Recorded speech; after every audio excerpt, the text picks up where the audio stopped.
All right. Hello, and welcome to a brand new episode of the Opinion City Podcast. Yeah. I'm King Ralphie's Parmesan. We are your hosts. First and foremost, all glory to God. Without God, we would have none of this. Mm-hmm. Secondly, Sean, Ew. we have got, no pun intended, a big show today, do we not? We do have a big show. We have a big show. We have the big show. What? Don't. No, not that. No. Okay. All right. Not the big show. Okay. All right. But it is a big show. Yes. We got Big Calyx on board this week. We are super excited.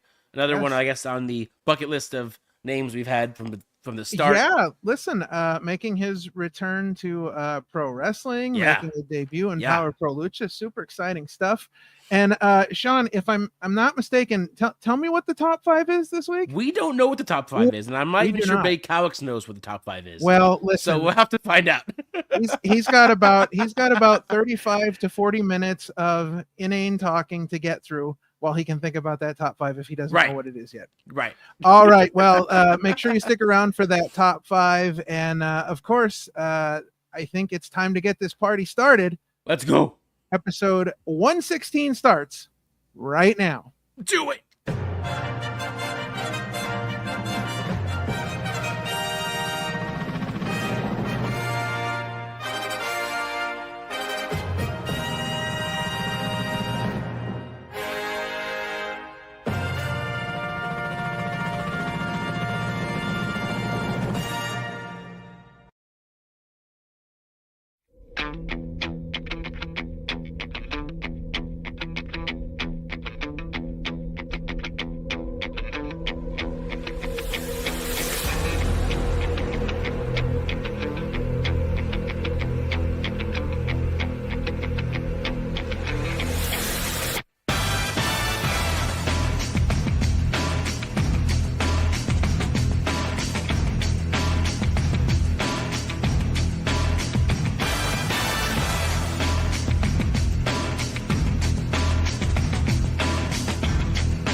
All right, ladies and gentlemen, we are back, and we did not come alone. No, we brought back up.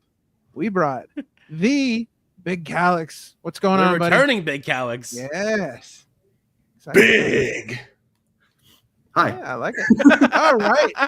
Yeah, I like that there's 3 of me down there. That's really cool. Yeah. Different versions of you over there. Yeah, it's the Los Calyxes. Right. We have the live action ones, and then we have the still ones that we've used to create the live action ones. So the source material, and then it's all kind of working together. Yeah. Awesome. Love that. All right. Well, let's start at the beginning here. And why don't you tell us in your own words, who is Big Calyx? Big Calyx believes he is the largest wrestler in the world, despite not being the largest man in a Walmart. Poorly educated, full of heart. That's really it.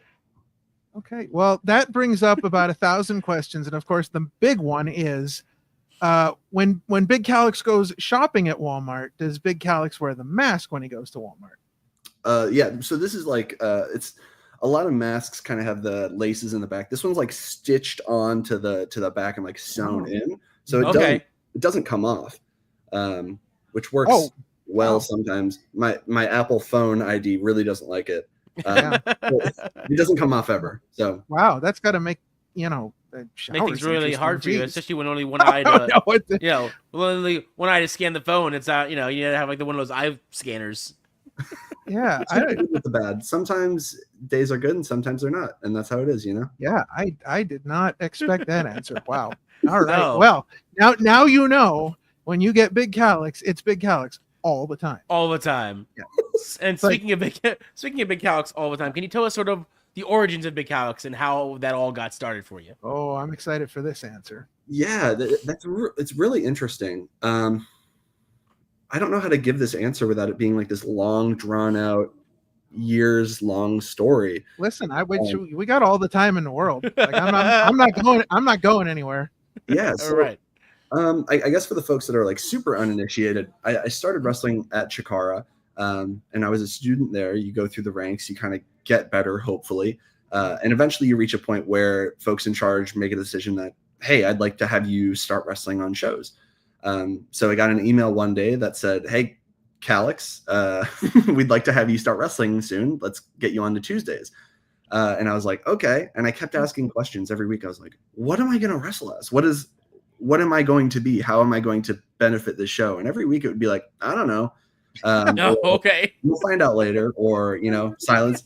On one day I got an email that was asking for a gear payment for an invoice. And I was like, okay, can I know what I'm going to be? No.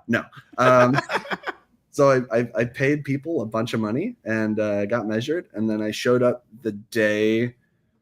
God, I can't even remember what it was going to be. I think we did like a run-in on a Missile Assault Man thing. But I know that me, Volgar, and Frantic, we were told to kind of stay together in training and do a lot of trios drills to kind of build some chemistry, despite being three totally different people. And so we hid in a closet in the commentary booth for about 3.5 hours until it was time to do a little run-in. And we walked right into we walked through the crowd from the garage door at the Wrestle Factory. And then I think I just walked on, I stood up on the apron, and then we walked away. So that's kind of the origin of where Calix came from. It was Calix the Castigator was always a really boring idea to me. It was really hard for me to sink my teeth into, because every week I would ask questions like, what is Calix? What does a castigator mean? What does it mean to castigate? What are Calix's goals? Where does Calix want to go? Where does Calix want to do? And every week it was like a lot of like, I don't know, figure it out. This is not helpful. This is a very specific group of folks that have very specific goals, and I want to work with you to get there. And eventually it got to a point where it was like, I don't know what the fuck is going. Oh, I can't swear. No. Listen. All right. Okay. It's time to explain the rule. Yes. Let's go. So, you are. We don't specifically say encourage you to curse, but it's okay to curse as long as you do not curse as much as Danny Cage. It's the Danny Cage rule. Okay. I think I can live with that. Okay. 72 and I don't know 7 minutes. But yeah, I got to a point where it's like, I don't know what you want from me. I don't know what the goal of Calix is. And it worked out really well because it started to be the beginning of the pandemic. The Calix storyline I was involved in was finished, ? And we wanted to do some new things on the horizon. Specifically, I was slated to do some stuff with the Hawks at the time. But that fell through because of the pandemic. And I was like, okay, I'm going to have a lot of alone time to develop Calix and show Calix off to the world. What do I want this to be, and what's going to be fun? So I just started picking pieces of wrestling that I really liked. And I started picking pieces of my personality that I thought were enjoyable to watch, or that like made my wife laugh. So what I did is I just started doing a lot of promos that either made me laugh or made my wife laugh. And then I'd be like, that's probably fine. And then we pushed that onto the internet. And then we did that. We did that religiously. It was like, Tuesday, we need content. Thursday, I have content. It's Christmas.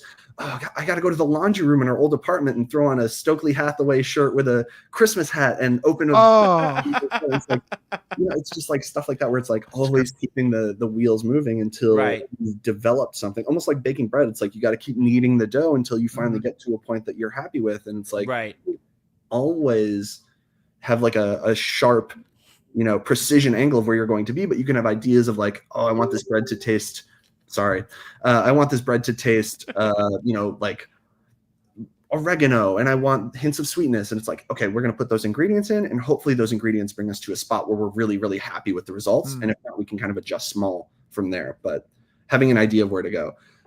So that very long drawn out thing to say, Calix is a mix of a lot of the things that I find enjoyable in wrestling that make me and the folks around me happy, as well as like some things that are just kind of successful and things that pay homage to the folks that trained me and made Calix in the first place. Yeah, absolutely. So in the in the world of professional wrestling, in the storyline world of professional wrestling, Calix has some connections to the power broker, Mr. Nicodemus at Power Pro Lucha, if I'm not mistaken. Yes. Yes. Excellent answer. Yeah. So Mr. Nicodemus, formerly Professor Nicodemus, who I think lost his professional doctorate, or however you get that title. Right. Bear with me. $29.95. Mail it in. Right. So I believe I am the product of like, there's a lot of concussions in this brain. I feel your pain. Of a scientific experiment that introduced a Proteus gene that made normal people really big. Got it. And then the pandemic happened, and now there's a really big separation between Nicodemus and Calix. Right. And I think there's a lot of interesting space to play with there in a world where Nicodemus hasn't really changed much. He's largely still the same, person with the same values that he has. Where Calix, if you look back to pre-pandemic Calix and Calix of today, they're two totally separate people. Right. And I think there's a lot of interesting play space to be like, why did that disconnect happen? How did Calix get from here to here? And why has Nicodemus not changed at all? How does that relationship connect? And how do we get from where we were to where we are? And so I think that'll be a lot of fun to kind of learn with Power Pro Lucha, how that works now. Now, speaking of making changes and stuff, so can you tell us sort of where the idea for the mask came from and how it has evolved over the years? Yeah. So the original mask I got, I had zero say in, and it was a barbed wire themed. It wasn't split down the middle quite like this, but if I'm remembering correctly, it had barbed wire across. It had the one mesh eye that was kind of in like a sharp oval, and then it had like a screen door mesh mouth. Yes. And that kind of evolved. When I wrestle, just as a habit, I always have my tongue out like a gross little gremlin. And when I was wrestling, I would lick this screen thing that was in front of my mouth on the mask, and I would get cuts from the screen in my tongue. And I just had enough of that. And the fabric that it was made out of, it was like pleathery kind of. It was so hot all the time. So it kind of developed from there. And I was talking with a friend, and I was like, I really want to develop Calix the Castigator into something that isn't that at all. Something that's fun. Sure. Something that, gets me booked. There you go. Right. I looked at the landscape, and I was like, no one is doing an asymmetrical gear design. It's a lot of superhero influence stuff, and it's a lot of like very sharp, like intricate design stuff. There's nothing that looks almost like an art show. So I just started to play with that design, and then the first iteration I had of that was a split down the middle, open mouth concept that kind of like brought those ideas in. It was gray on one side, and gosh, I can't remember quite. I've had so many masks, but it's developed through that into this base pattern over here. Who I was talking to my current mask maker, Orobi Kamen, who's based in Japan. I believe he made a lot of the old original Fire Ant and Silver Ant masks. Oh, cool. And so I was talking with him, and I was like, I really want a new mask, but I'm not quite sure what I want. And he's like, you want flames. My wife is really into, I'm all over the place. My wife is really into My Hero Academia. Okay. There's a character who is like half ice and half fire. And I thought that idea was cool. So I sent that to Orobi, and I was like, I love this as an idea. And he's like, you want fire on one half, and then we'll figure out the other half. And so we've kind of gone through iterations where I have this other mask here with me where it's pure fire on one, and then it's kind of like a dark steel on the other. Nice. Nice. And so we've just gone through iterations like that. I've had a lot of ideas of stuff I want to do. There's a hockey team called the Seattle Kraken that has a lot of like blues, and it's really beautiful. And that's an idea I've played with for future ideas for masks. It's like maybe to have like a ocean or tentacle inspired theme on one side and the flames on the other. And then this current mask is inspired by the hockey team that I helped captain, the Electric Mayhem. That's awesome. Thank you.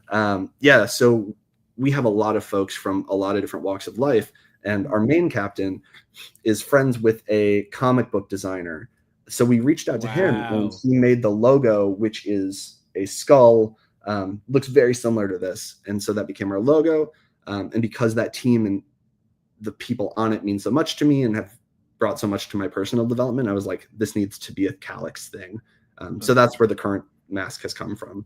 That's really cool. Yeah. Now, my apologies to the people that are listening to the audio version, because obviously you won't see this, but we do have a picture of the Calyx the Castigator mask.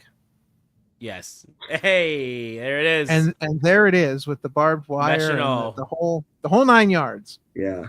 I forgot all about the eye black too. That would get Yep.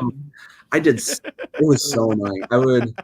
I hated that so much. It would get into my eyes while I was wrestling. So no. I'm sweaty just from putting my gear on, Sure, you know? Sure. And by the time my entrance music hits, there's already eye black in my eyes and I'm crying. No. And I'm very blind, so I wear contacts when I wrestle, and so they would get into my contacts, and it was just a nightmare all around. Oh, the worst. Yeah, I'm glad that version of Calyx doesn't exist anymore. Yeah. So, other than some of the issues with the mask, how would you describe your time in Chikara? Did you enjoy your time in Chikara? Were there maybe people that you enjoyed working with? What was the overall experience like for you? I think I look back on it now as a largely enjoyable experience. I think of it very similarly, just like nostalgia, right? If I'm sitting here and I think about Raw from 2007, I'm thinking about the coolest shit ever. And I put on an episode of Raw from 2007 and it's not good. And I've had a lot of like experiences about Chikara where, sometimes I wake up and it's like, man, I really miss that. I really miss the ways that made me feel. And then I think back to like the specifics around it and, maybe some of the less great times and why I felt that way. And it's like, I'm very thankful for it. It was very necessary, but I don't know that it's beneficial to me where I'm at now. But I look back largely with rose-tinted glasses for the product that it made me and not necessarily like the time that I had there, if that makes sense. Yeah, no, sure. Now, here's a question. Do you feel with your return to Power Pro Lucha that Power Pro Lucha sort of has maybe sort of the same vibes that Chikara used to have? No, I don't. And I think that's for better. When I think of Power Pro Lucha, I think of the things that make it special are the open communication in Power Pro Lucha from management to like referees to photography. Everyone is very open about communication. Everyone's very honest about their feelings. And I love that. Mm-hmm. And I think that the real part of Power Pro Lucha that like gets compared to Chikara is one, like a lot of us used to work there. Yeah. Right. And there's a lot of like unique characters. I think the big hooks are like the friendship. Mm-hmm. It's very rare that you go to a wrestling show and everyone really enjoys everyone's company. And you get a lot of the people who used to work in Chikara going into a new space where we're all still friends and we all still have that bond. And like, we haven't worked at Chikara in what, 5 years? 5 years. Yeah. We still talk to each other all the time. Right. Like, that's just a community. So like the building of Chikara is gone, but like what stayed is the friendship. And I think that's where a lot of people draw that connection is like, yes, we're all still friends. We're all very close. And it's the same way that we were in that other space. And we're bringing it to a new space. But the new space is so much nicer. It's got AC. It's got like new door handles. It's got all this stuff. Like it's beautiful. You can play squash. Yeah, right. It's just so much more of a healthy environment that I think benefits fans and wrestlers alike. That's really just unmatched in what I've seen, but I've seen so little, it could be elsewhere. Yeah. Well, and I've talked to a number of other fans. One of the big conversations I had about this was with Yolanda, and we talked about how, the thing that really kind of made Chikara special and made Chikara stand out, not just that it was, and I've said this a million times, I'll say it again. If you look at a wrestling company that has a training school at that time, because I've been to a bunch of indie shows that have training schools, the wrestlers at Chikara were so much better because I feel like the training was much more involved and you learned all kinds of different things. So that's number one. But as fans, I imagine this is what like being a fan of the old ECW felt like, because it's almost like the fans are a family. And the fans feel a sense of they feel a sense of closeness with the promotion, and they feel a sense of like, hey, this is something that is ours. We get to see this. We get to be with our friends. How many people I've seen at Power Pro Lucha from the Chikara days? It's like it's ridiculous. But I think as far as comparing Power Pro Lucha to Chikara, I think Power Pro Lucha is really kind of a spiritual successor to Chikara, where a lot of those good aspects, especially from the fan standpoint, have come along with it. Yes. Yeah, and I think that just kind of like draws back to the friendship aspect of it, where Yeah. I'll look at intermissions at Power Pro Lucha and I'll see so much mirroring from Chikara, where I'm going out to the merch tables and I'm seeing fans that are more excited to see other fans than some of the wrestlers. And like, no shade to some of the wrestlers, that's awesome that we've built a community where people feel so comfortable around each other and like want to come back, and not only to see an entertaining thing, but to be with each other. It's kind of like the whole ethos of entertainment, right? And so like, I think that's really, really cool. And it's likewise for us wrestlers too. Like I'll see fans and I'll get so excited to see them because it's been months since I've seen them. Folks like Odar and Sawyer, like I lose it when I get to see those folks because of how special those connections are. And, just the friendship aspect of it. We're all making something together on both sides of the ropes. It's very cool. Yeah. Well, you had mentioned spending 3.5 hours in a closet in the commentation station. So I have to ask this because I got in there one time. So I'm at a show and the show is over and there are still like 150 people in the building, and most of them are in line for the bathroom. And, they're trying to herd everybody out and they're trying to get everybody out. So all of a sudden, I don't even remember who it was, came up to me and said, all right, there's a bathroom in here. You can go use that one. Like the bathroom in the commentation station. Right. It was like, sacred, hallowed ground. But I got into the commentation station, and clear as day, this is the one thing I remember: the giant Max Moon picture on the wall. I mean, how crazy is that? It's very weird. I remember one time as a student, maybe it was, I think we had done, no, it was a unique spot where we hadn't really figured out the space of the Wrestle Factory and like how that would work for shows. Right. So at the time we were letting fans in through like the main office commentation station door. I remember that. It was like one of my first jobs as a student was to make sure that no one took a photo of Max Moon with their phone. And like, I'll out myself. I started watching wrestling. I'm a young person, and I started watching wrestling in like 2004, and I largely don't go back and watch old wrestling. So my first impression was like, who the fuck is this guy on the wall? Why do we care? Well, it took many people to explain to me, like, take this very seriously. Okay. He's a personal hero to someone there. We won't mention any names, but he is a personal hero. Yes. Well, that's a good segue for my next question. Yeah. You mentioned you didn't start watching until 2004. So with that in mind, what was your very earliest pro wrestling memory? I think it was being a child. Wrestling has always been like a fixture in my family. It's my mom's thing. It's my grandpa's thing. It's like a huge thing. Nice. And I was in our living room playing with maybe Beyblades or something. Nice. I was very young, and I walk past the TV and I see like flashes of purple, flashes of blue, like neon going everywhere. And I was like, what is this? This is so cool. And it was the Hardys and Lita doing their entrance. Oh, yeah. And I wanted to sit and stay, but my mom told me it was past my bedtime, so I had to go to bed. But that is my first memory is the Hardy Boys and Lita making an entrance. Wow. All right. Incredible. Well, that's not too bad. No, it's you not know, too most terrible. most people are like, yeah, most people are like, oh, well, you know, it's you know, when Penta showed up on Raw. No, I'm kidding. But Right. it's something like that that makes me feel old, because my answer is always like, you know, watching Brutus Beefcake and some jobber on like WWF Superstars in like the mid '80s, you know, and I always feel so old. It's ridiculous. All right, so let's see. So were there any other? So you ended up at the Wrestle Factory, obviously. Were there any other training schools that you were really looking into, or you know, was it always going to be the Wrestle Factory?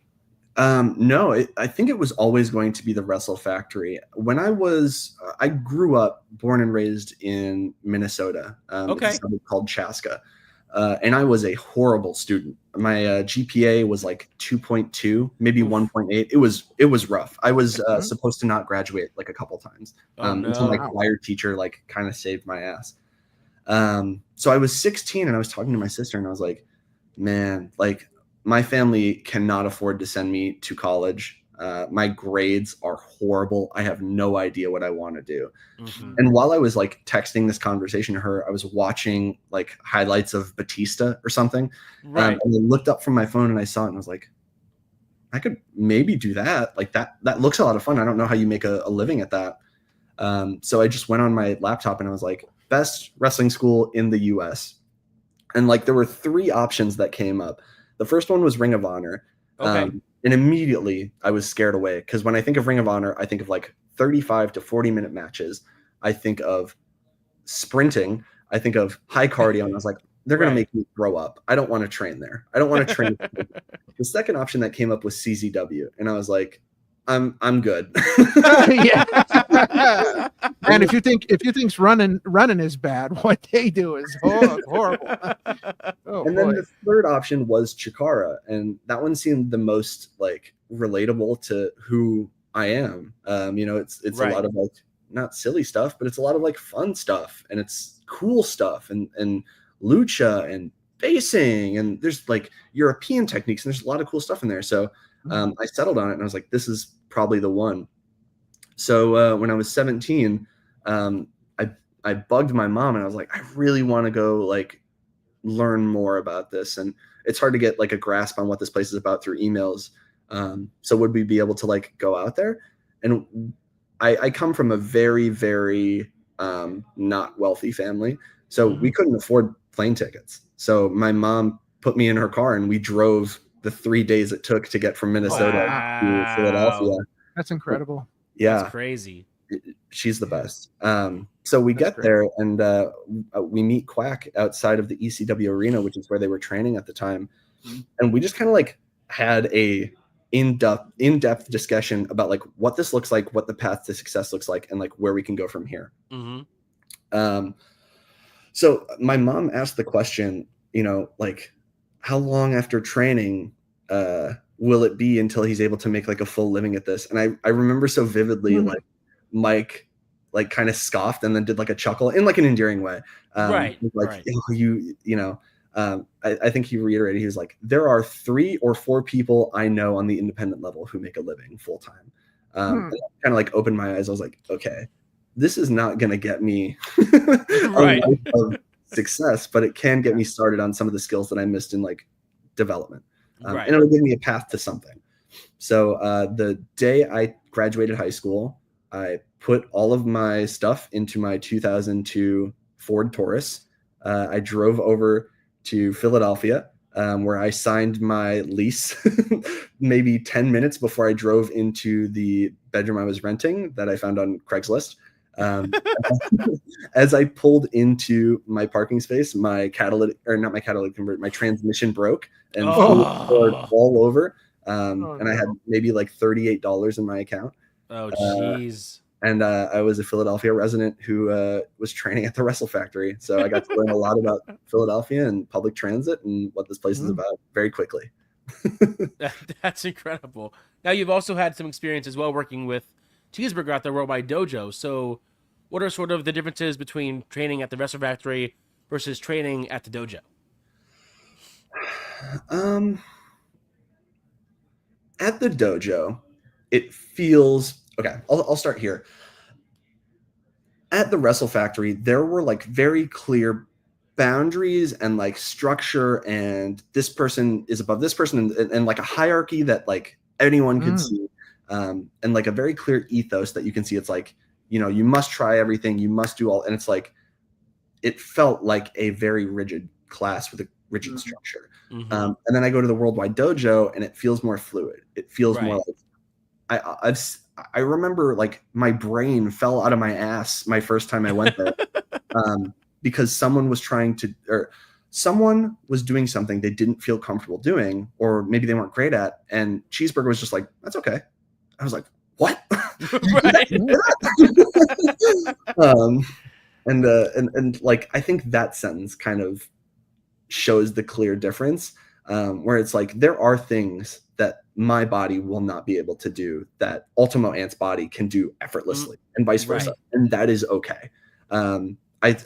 I think that it is important to try everything, but I think it's also okay to have clear boundaries about what you're not okay trying. And I think that's where like Dojo finds that perfect middle ground of working with anyone and any personality type and any body, and being able to find their success in a way that's best for them. All right, so let's steer the ship a little bit away from wrestling for the moment, because at one point during the interview you mentioned your hockey team, number one. So let's talk a little bit about maybe what does Big Calix like to do outside of the ring when he's not, you know, training or being big, or, you know, skating on ice, which I can't even fathom being possible. I've tried. I can't do it. I sat for 4 hours and watched because I could not do it. I mean, that's kind of the way to do it. Well, all right then. I have a lot of fun learning new stuff, so I'm always trying new stuff. And my wife sometimes makes fun of me because I'm always gone, always doing something, always like always failing. So hockey isn't like a thing I've always done. I took like a learn to skate class like 2.5-3 years ago, and met some of my best friends there, because I wanted to kind of look away from wrestling and find out who I am outside of wrestling. I think wrestling has like a lot. Wrestling is a very demanding atmosphere, and to be successful, you have to give it everything. Which I think turns into like a lot of Peter Pan syndrome, because you're around so many people who are doing the same thing all the time, and you don't get to like develop personally outside of that. And I know that like I was in a place where I wasn't developing personally, wasn't developing professionally, and I was miserable in wrestling. So I wanted to step away and figure out who I am outside of that. So I started doing learn to skate classes, created a hockey team where created 2 hockey teams where me and like 30 other people, we just won 2 championships. And we see each other all the time. We're skating like 3 to 4 times a week. And it's our favorite thing ever. But outside of that, I've been playing a lot of Magic the Gathering. I played in a team yesterday. I got top 8. Got some promos. I've been getting into disc golf. Been very yeah, a lot of stuff. Just wherever the wind takes me. If there's something that seems interesting that I don't know how to do, I want to learn how to do it. And my Xbox and PlayStation are kind of miserable right now. I picked up my PlayStation 5 controller and there's like dust on it. Oh yeah. I was like, oh, this is who I am now. Oh, that's so sad. Dust I off feel the your old pain on the PS5. dust. Yeah. Oh boy. So now, what made you, after all that time, decide now is the time to make the big return to wrestling? It was knowing that I had stability outside of wrestling, knowing that I have a 9-to-5 job that I'm super proud of, that, you know, kind of helps me take care of my family. Knowing that I have like an atmosphere of people in my life that care about my well-being outside of like how I do in a match. You know, having so many different spheres of influence that I can turn to, and being like, okay, I'm finally a stable adult. I finally learned a lot, and I'm far from like done or perfect, but I'm in a spot now that feels good. And I wanted to like go back to that wrestling world to see if it changed, or to see if I changed and how that interaction felt. And it was totally different. Going back to wrestling, it just felt like a totally healthy way to approach it, where it's no longer like going to shows and waking up the morning of and dreading, walking into the building or being like, oh, God, I do not want to go out there. Excuse me. I don't want to go out there to like, have an 8-minute stinker match where I don't really control what my character is doing or what my character is. And I don't really get to have fun. And being like, what am I going to do today?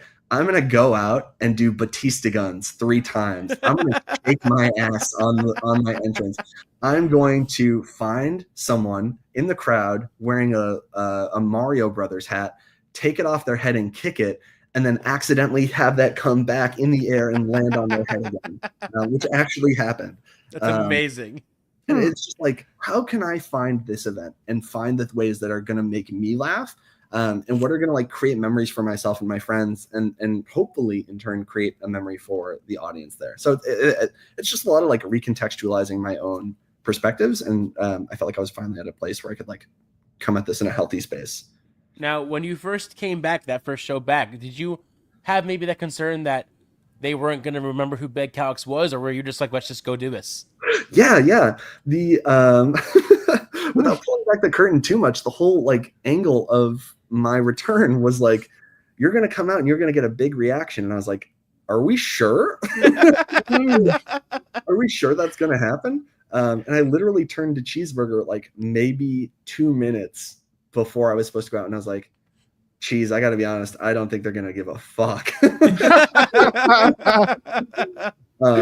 I came out there and it was like the loudest reaction I've ever heard for my name. Like people chanting for a long time. I had goosebumps. I was. Like, it was so loud. It was so loud in the ring, and I was like, this is so weird to me.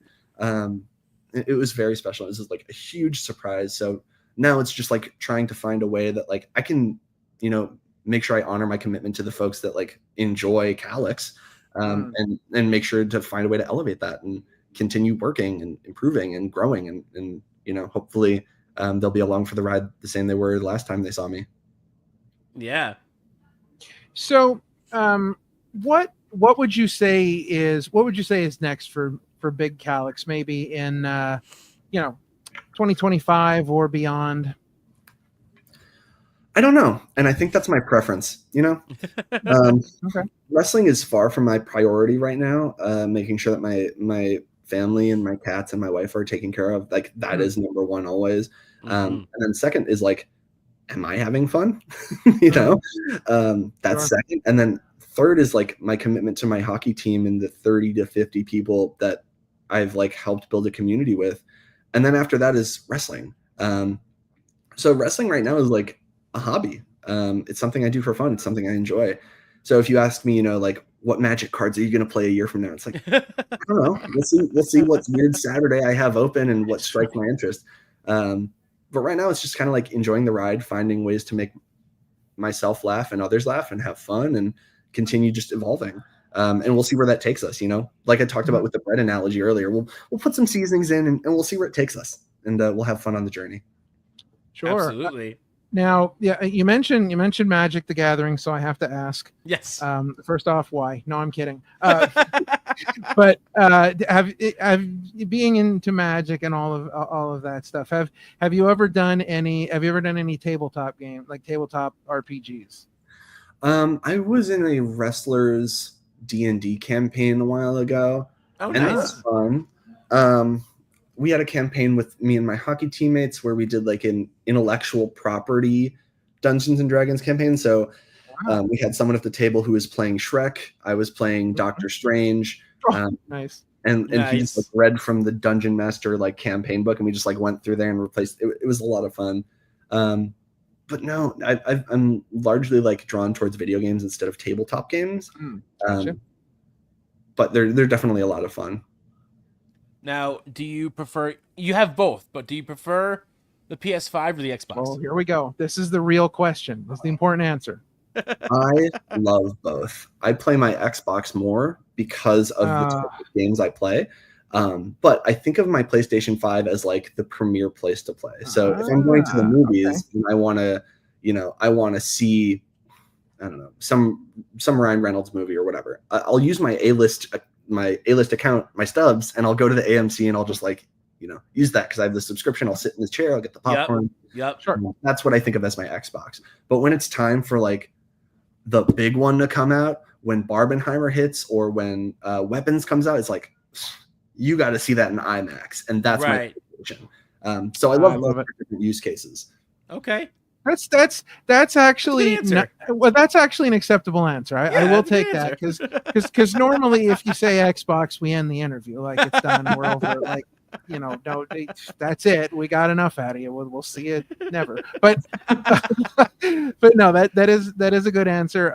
What was the last video game that you were really like seriously playing? Like you'd spend nights, you'd start playing, and then you'd all of a sudden realize it's like 4 a.m. and I had that happen maybe 3 nights ago. There's a new game that came out called The Rogue Prince of Persia. That's a roguelite that has like elements of Mirror's Edge in it. So it's like a side scroller, but you can also walk on the walls in the background to get from place to. It's really cool. That's crazy. All right. My favorite story of all time, I have like watched and dissected hours and hours and hours of the story, is always The Last of Us 1 and 2. Oh, okay. Right. That will for always be my favorite story. The last game that like had me up late nights, it's not current. I'm I'm a huge nerd about it. It's Guitar Hero. Oh, nice. I love it. Oh, wow. Listen, I have a PlayStation 2 and I have like a stack of Guitar Hero games and I'm trying to find a guitar. I will. It's hard. Which system? PS2. I have like a bunch of Guitar Hero PS2 games. That's the issue. Like if it was PS5, it'd be no problem. But right. Yeah, hunting one of those down has been a little difficult. But no, I'm with you on Guitar Hero, man. That I probably wasted years of my life on that game. Yeah, when I first moved out here, like I said, all my stuff broke down. I had zero money, so I had to sell all my game consoles. Everything that was in that Taurus went to GameStop or the pawn shop. I had to sell it all. Yeah. So it was like either last summer or the summer before. I had a rare Saturday free, and my wife and I were like on the couch just hanging out. And I turned and I was like, I think I'm gonna go get Guitar Hero. And like the process of like how and why kind of developed, but it wound up I drove to Pittsburgh to get the drums, drove to Kentucky to get the guitars and microphones, and then I drove to somewhere else, maybe it was Baltimore, to get everything else. It was like a 16-hour adventure, and it cost me like maybe $200, but I now every Guitar Hero game, every Rock Band game, the Xbox 360, the drums, the guitar, the guitars, the microphone, and like one of the guitars didn't work, so I bought another one off eBay. I learned how to solder with the old guitar that broke, and that's now it's like, whoa, that's insane. Yeah, I'm very spontaneous and love a good adventure, a good challenge. So in the vein of Guitar Hero games, I know we're getting way off here, but in the vein of Guitar Hero games, so I need to hunt these down because I used to have all these too, and I sold them off. But I bought a GameCube because there were 2 very specific games. One was Donkey Konga, where it had the bongos and that was fun because you had like a lot of Nintendo licensed music in that you were playing to. Right. And then there was a game called Taiko Drum Master. Yep. Taiko, if you're listening to this or you're watching this right now, go look up Taiko Drum Master. Amazing. I have one of the drumsticks, just one of them, because it comes with 2. I only have one of them. It's laying around here somewhere. That's all I have left. I somehow sold the drum with only 1 stick. I don't know how that worked, but those were some, like, I would spend hours with those games. Yeah. Those are the rhythm games are so special and like have such a great place in my heart. Cause like, what an accessible way to let folks play music, right? Like you don't have to put thousands of dollars into an instrument. You don't have to put like thousands into a drum set. You don't have to like figure out space or anything. It's like, no, you're going to pay a lot. It is a large sum of money to get started, but like you're going to have to pay a large sum of money and then you're done. You have hundreds and hundreds of songs. You can learn rhythm. You can learn how to play these things, or at least like the foundations of it. And it's like, wow, where did that go? That's so cool. I remember back on the PS1, it wasn't like you had any instruments, but it was like the first like rhythm game I remember playing, and that's Parappa the Rapper. Oh, Parappa Yeah. the Rapper's great. Yeah. I think I believe I have that on my PS5 because they had a downloadable PS4 version on the PlayStation Store. Oh, and yeah? I bought it. Yeah. So it's somewhere on my PS5. Yeah, that's a great game. It's a classic rhythm game. Yeah. All right. Well, I think that's going to bring us to Sean's favorite part of the interview. It is the final question of the interview. So, Sean, take it away. All right. So, for you, Big Calix, what does pro wrestling mean to you, and what is the significance that it has had on your life? What it means to me and the significance it's had are like very different things. Because like what it means to me is very little. And that is why it's so important to me. It means not a lot, but it's also like this huge community that I can like weave in and out of, make connections with, put on a performance, and then I can walk away and be like, that was really special. And I don't feel obligated to return, and I don't feel obligated to, keep going to that well. Like I've made my contribution and I feel free to step away. Right. So in a way, that might sound like it means a lot, but like in my mind space, it means very little, and that's why it's special. Because there are so many commitments that we have that mean everything or the world, and it's like, how do you draw yourself away from that and taking an alternate perspective and just being like, no, this means very little, but it's also very cool and has a tremendous impact. Mm-hmm.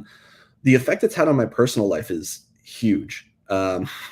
I like the job I have now is from a heart-to-heart conversation that I had with someone I trained with through the Wrestle Factory, who's like very successful professionally. And I was like, should I take this opportunity? And he was like, yeah, you should. And it's just like, I have my job because of professional wrestling. I met my wife because of professional wrestling. Mm-hmm. I have all of these connections because of professional wrestling. I'm not in my own home right now. I'm at my friend's place. Right. There's an AEW watch party because of professional wrestling, and I had to like find a corner in their home to do this. That's so cool. I have everything because of pro wrestling. And that is very special to me. It's very cool. Well, excellent answers. I love your take on the role that professional wrestling plays in your life now, how it's, this thing that you can go and you can do, and you can have a great time and see people, but then you can go back to your everyday life and not be like, hey, I got to get a booking this weekend. I got to do this. No, it's just something, I really like that take on wrestling. Thank you. Yeah. That's always like a huge disconnect I've had with wrestling and training, is that everyone's goal seems to be to make this their full-time job. And for that to happen, you have to give everything to wrestling. Like I said, and it's like, I'm in a different spot now, and that's not my goal. And like being able to communicate with people who are like, this is also my hobby. We can visit this once a weekend. This is our bowling club. This is our, cigar lounge, just a place to have some fun and meet some folks. Awesome. Well, fantastic interview. Great getting to catch up, learn some more about exactly who Calix is and what Calix does. And of course, shout out to AEW and Tony Khan. We know you watch. We know you're a viewer. So if you're watching this specific episode, when you see it, hit me up. I'm ready to work. Hit me up. I'll do anything. I'll shine Orange Cassidy's glasses before he goes out. Listen, I'll do whatever. But call me. All right. So with that in mind, Sean, why don't you remind us what we don't know about the top 5? Yeah, we still don't know about top 5. And again, I'm not even sure Big Calix knows what the top 5 is. So, Sean, let's play a game. Sean, do you want to take a guess at what the top 5 is? I wouldn't even know where to begin, dude. I wouldn't even know. Then I'm going to take a guess. Okay. I believe that the top 5 could possibly be top 5 professional wrestlers who are secretly hockey fans. That's my guess. Ooh, that's a good one, actually. Yeah. I mean, there's probably not a lot of great answers for it. It's probably like, the Bastion Booger, Quang, Techno Team 2000, who knows? The Goon. Even better would be like top 5 professional wrestlers that play hockey. Cause I know. Right. Well, we know who's going to be number 1, Chris Jericho. Yes, because doesn't Chris Jericho play in like a beer league in Saskatchewan or something? Well, yeah, because his dad's an NHL Hall of Famer. Yes. So yeah, Yeah, he's very connected. little known fact. Wheeler Yuta plays on our hockey team. Oh, yeah? Nice. Yeah. Nice. That's great. He's really good. Oh, And okay. there are a lot of like other wrestlers who play hockey that like you would never guess. Yeah. And that is not my business to tell. But Sure. No, I got you. You outed Wheeler Yuta. That's good enough. that's all I need. I did my one. I know this guy. Right. Right. Yeah. Yeah. Yeah. So my top. I'll kind of walk through my thought process for my top 5. Okay. I wanted to do something that was like personal to me, and I was like, I could do like top 5 video games or top 5 stories, but that feels kind of lame to me. Okay. If I was like looking at this or giving that.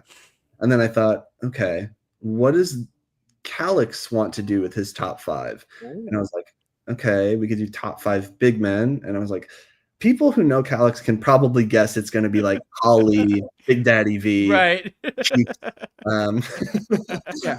And then I was like, okay, well, what do I like out of top 5s? And I went back to like when I was in high school, and I would like look at top 5s for new things to explore or learn about. So what I'm going to do is I'm going to pull up my phone and be very rude. I'm going to pull up my top 5 albums on Spotify. Oh, okay. Nice. All right. All right. Well, Maybe this will. some notes here. Yeah, I listen to a lot of music, and maybe someone will like amazing. listen to one of these and find a new thing that they like. And if Yeah, they don't, absolutely. they get to learn a little bit more about my music tastes. Yeah. Cool. All right. All right. So top 5. Let's see here in the most played. Number Okay. 5. So for number 5, we have the album "Blame My Ex" by The Beaches. Blame My Ex. "Blame My Ex" by The Beaches. They're like a Okay. all-women pop girl group that my friend put me onto, and I really enjoy them. Let's go to number 4.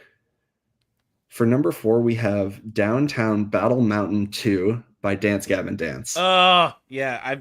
I literally saw them at Swan Fest like 2 years ago. It was Oh, so cool. Were you at the one in Philadelphia? Yeah, it was a happy accident.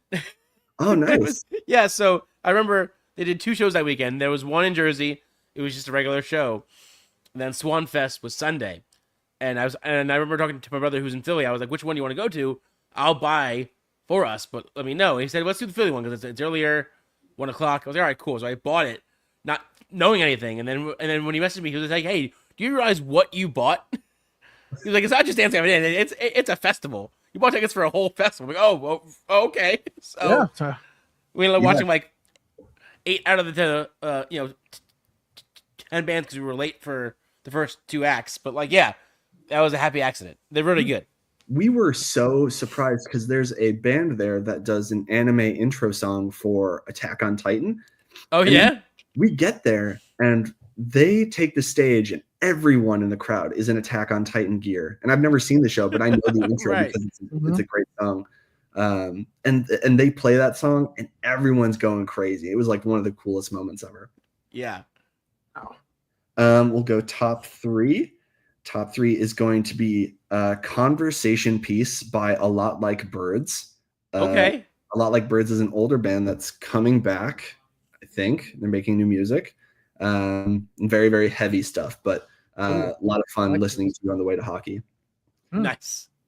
Number 2 is going to be Flood by Hippocampus. Hippocampus. Hippocampus is great. I actually went to school with one of the guys from Hippocampus, and we used to watch them when they had like 10 people in the crowd. Oh, wow. So every time I go back to Minnesota, like me and my buddies or me and my sister will go to a Hippocampus show just to kind of like, remember the time and kind of be in that moment. Nice. Nice. All right. And my thing is locked. Let's go back. All right. And the number 1 album that I've been listening to recently is Hyper Youth by Joey Valence and Bray. Okay. I think I found out about them through like TikTok or something, but they make a lot of music that sounds kind of like if the BC Boys made music today. Interesting. Okay. Yeah. And that's kind of like the closest elevator pitch I can give to that. So that is my top 5. Amazing. Hopefully someone gets to have a new song that they enjoy after that. And if not, hey, Yeah. just get past this part. Right. Absolutely. Wow. Right. Yeah. So here's a question: do you pay for Spotify? My wife does. Well, there you go. It's the I think Listen, we're on the family plan, but yeah. Oh, okay. All right. Yeah, I got you. I do like the Spotify because obviously there's no ads, but the free version you can't select a specific song off an album. You have to like. So now Yeah. I can choose any song I want, and that's what I like about Yeah. paying the extra fee because I don't like just hitting shuffle and being on a song I didn't choose. Right. Yeah, and I remember, I don't know if they still do, but they used to do the radio thing where like you'd pick a song and it's like, okay, you can have songs that sound like this. Right. Yeah, Right. I used to hate that. Oh, It's yeah. like, no, this isn't the same. Now, Sean, is there something that you've been listening to recently?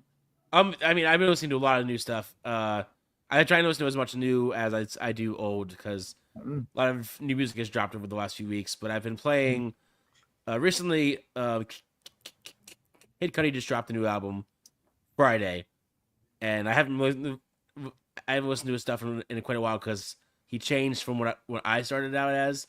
Mhm. This feels very nostalgic to what he used to do back when he first started out, so that's cool.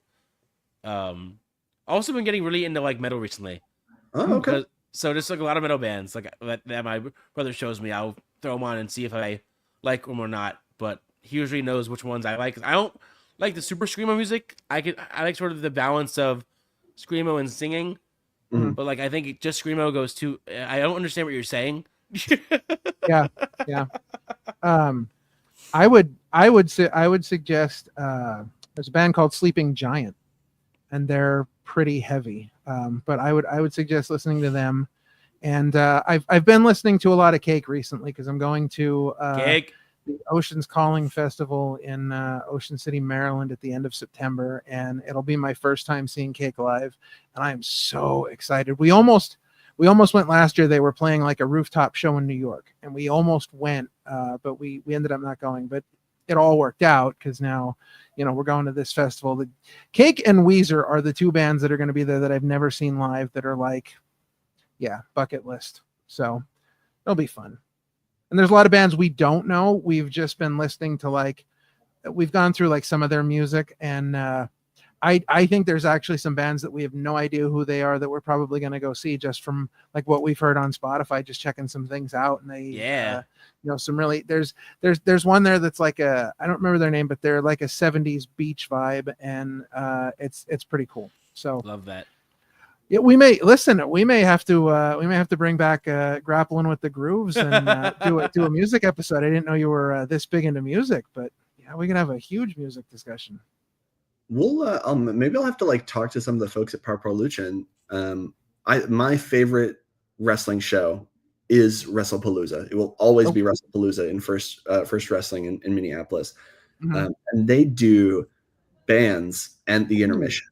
Nice. They'll go on the stage and sometimes they'll be in the ring. One year before I even started wrestling, my sister and I went to a show and they brought out a band called Metallica, and it was a Metallica cover band that would smash fruit. It was the greatest thing ever. Like gigantic watermelons getting hit with hammers during guitar solos, and it was like the coolest thing ever. That's great. We need more of that in wrestling. We need less wrestling in wrestling, I think. Yeah. Right. We need less wrestling in wrestling. Yes, there's a band out there that's probably gotten sued more than anybody else in the history of music, but they're called Beatalica. Have you heard their stuff? They mix Beatles songs with Metallica's music. Right. It's amazing. Yeah, it's really good. All right. Well, now that we've gotten off on that tangent, and we've kind of talked ourselves a little bit out there, let's take a quick break here. And when we get back, we're going to be discussing some upcoming events with Big Calyx. Yeah.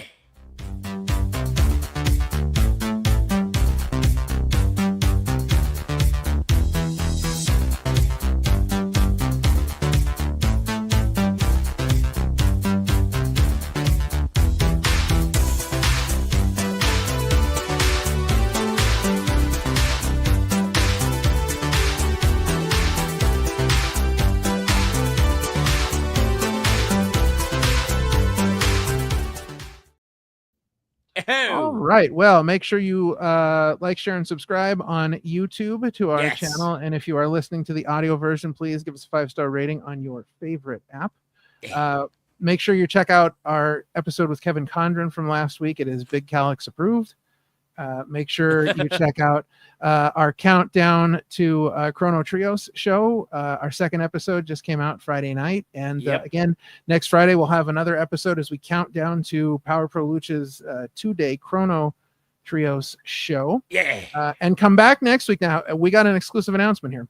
Come back next week because we will be talking to one Harleen Lopez, who is the Prodigy Cup champion at Power Pro Lucha. And as we know, as we've discussed many times on this show, she is an Opinion City superfan. So we'll be talking to her next week. I will be talking to her next week. Sean won't be here. I will not be here. But I have a special guest host replacing Sean for the week. And here is the big reveal. Boom! Danger Hawk from the Cyberhawks will be joining me as my co-host as we interview Harleen Lopez. So exciting announcement there. All right. So what is going on in the world of Big Calyx that you would like to highlight or discuss coming up? I don't know that there's much I can share right now. I have some shows on the horizon, but we're waiting for proper announcements, and I want to make sure not to put the cart before the horse. I will be at Chrono Trios, and that's what's good about that. Right now, I'm fresh off the hockey season, and I took quite a few very serious, nasty injuries. So right now, we're just healing up. My next match back will be Chrono Trios, and we have some shows after that I'll share. But if you just want to keep tabs on where I'll be, just follow my Instagram. It's kind of the only social media platform I'm active on right now. All right. Well, and as we've had on the screen there this whole time, you can follow him at CalyxPW. So make sure that you are following him. Get all the latest information on where you can see. Yeah, see, there's all kinds of up, down. I don't know. It's bizarro world here. So yeah, just make sure you're following him on social so you can see when you can catch Big Calyx, and of course, you can see him at Chrono Trios. Before we get out of here, just a few other upcoming events that we would like to highlight.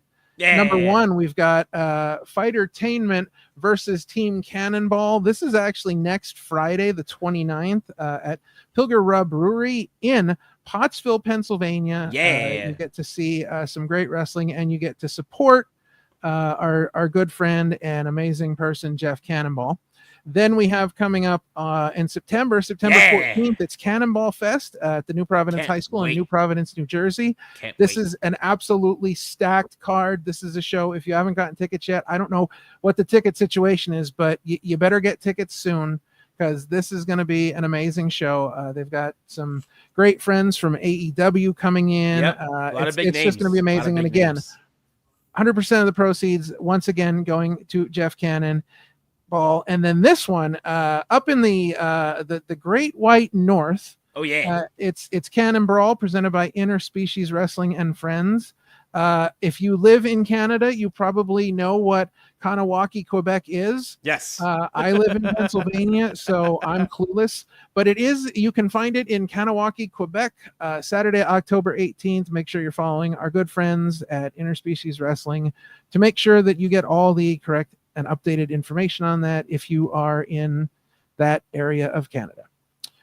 All right. Well, this has been a fantastic episode. Again, we always talk about how we have, certain people that we've always wanted to get on, and people from our Chikara days and whatnot. Because Sean and I met at a Chikara show. That's how all this got started. But we were super excited to get you on the show today, and it's great to have you back in professional wrestling.